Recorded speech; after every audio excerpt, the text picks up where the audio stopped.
Good morning, Rabbi. We are learning Mishna Sotah, Perek Vav, Chapter 6, Mishna Aleph, Mishnah 1. Mi shekina le'ishtay, the nistera.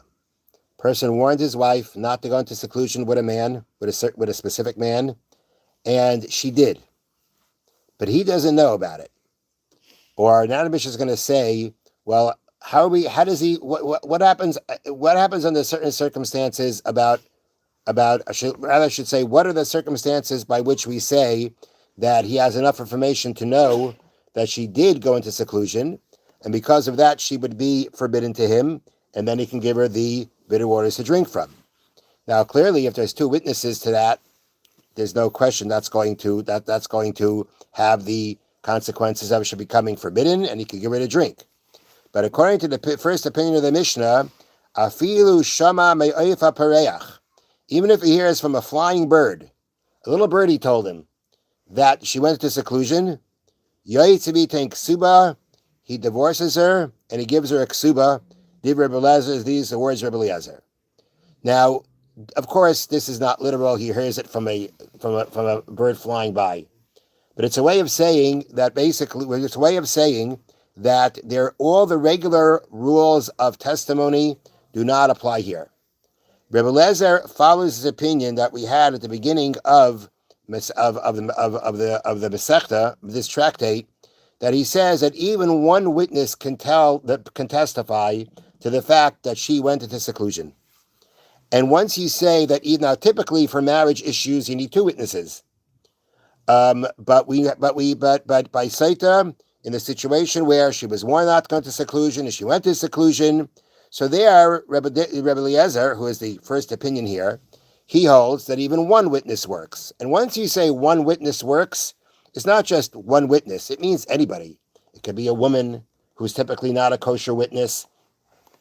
So the point is, when the Mishnah says that even a flying bird tells him that it's gonna have ramifications, it means to say that even though that you're getting your information from someone that typically cannot be a witness, which is typically as good as a little bird telling you what happened.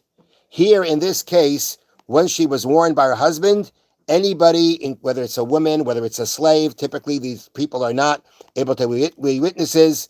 Nonetheless, in this case, they could be witnesses. Now, if this person, whatever it may be, tells him she went to seclusion, the wording of the Mishnah is Yaitzi divorces her and he gives her a ksuba. Now, why does he have to divorce her? Why can't he give her the meimar? He can give her the bitter waters to drink. So the answer is yes, he could. According to Rebbe Eliezer, once this witness lets you know that she went into seclusion, if you want to give her the waters, you can give her the waters. If she becomes forbidden, take her to the Beis HaMikdash, go through the whole process. If she's innocent, then she becomes permissible again. The Mishnah decided to talk about a case where he doesn't want to give her the drink. And where he doesn't want to give her the drink, then he has to divorce her, and then he has to pay the ksuba, because at the end of the day, as we had previously, if he decides not to give her to drink the water, then he's the reason why we're not finding out whether she's innocent or not, and therefore he has to give her a ksuba. Divrei Rabbi Eliezer, these are the words of Rabbi Eliezer. Typically, if a woman commits adultery and she gets divorced, she loses her ksuba. Over here, there is a question if she did, but from her part, she's not holding back from drinking the bitter waters to prove her innocence. He's the one holding back, and therefore he has to pay the ksuba. So that's Rebbe Eliezer. According to Rebbe Eliezer, anybody can let you know that you went to seclusion. Rabbi Yeshua says, no. Ad sheyisu v'yitnu ba moizreis balavina. I'm just going to translate that for you. Rabbi Yeshua says, basically, Rabbi Yeshua is saying, if one witness comes and testifies that she went to seclusion, it doesn't mean anything. Unless the women who spin thread by the light of the moon gossip about her. Apparently there were these women who used to spin thread in moonlight, and while they worked, what did they do? They talked, they gossiped.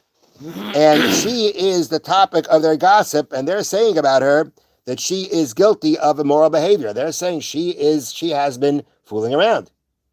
And if you're coming to the point where you have many people saying that she is guilty of immoral behavior, of adultery, in that case, says Rabbi Yeshua, the halacha is like this. This is not specifically laid out in the Mishnah. All the Mishnah says is until the ones who spin thread by the moonlight, until they start talking about her. So that means like this. If Yeshua holds, one witness typically cannot establish that she went into seclusion and that she therefore becomes forbidden, and you give her the bitter waters to drink, you got to have two witnesses. Unless, however, if let's say one witness comes and says she went into seclusion, along with that, people are gossiping about her. People are talking about her. There's an assumption amongst people that she has acted immorally. She has committed adultery, and she's committed adultery. I don't know if it means specifically in this case of the seclusion or in other cases, but once people are talking about her and assuming that she has acted immorally, then already the situation is like this. The situation is that you should not keep her for a wife then. You shouldn't. If there's one witness plus the people talking, then you should not keep her for a wife. You know why? Because now the thing is like this. You do not have anything established yet halachically to say that she's forbidden, because you don't have enough testimony to see she went into seclusion. But once there's a witness plus people are talking about her, so then already the halacha is that the bitter waters aren't going to work on her. Even if let's say you'd get the witnesses and you would take her to the Beis Din, the bitter waters don't work. Once the Gemara says that once it's already widespread gossip that she has behaved immorally, she can't drink the waters. They're not going to do anything for her.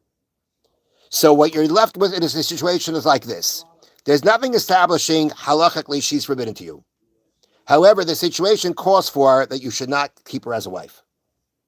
So now, if you decide actually that you're going to, follow that and not keep her as a wife, at the end of the day, who is the cause of this divorce?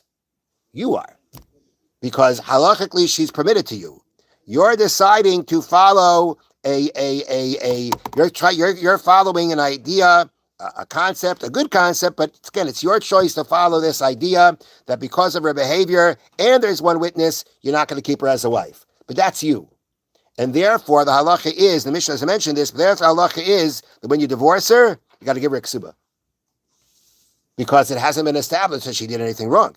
There's nothing actually establishing halachically she did anything wrong.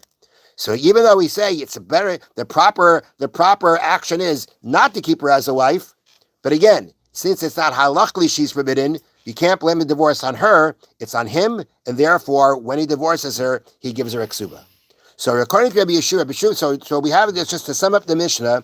Rabbi Lezer, the first opinion, said anybody who lets you know that she went into seclusion after being warned, that makes her forbidden to you, and the process can go on, deciding what you want to do. According to Rabbi Yeshua, one witness will not establish that she went into seclusion. But if you have one witness and people are talking about her and assuming that she did act immorally, then you don't have to divorce her, but you should not keep her as a wife. And if you decide not to keep her as a wife, you give her a divorce and you have to pay her ksuba. Have a wonderful day and a wonderful Shabbos. Thank you, man. Oh, yeah. Good.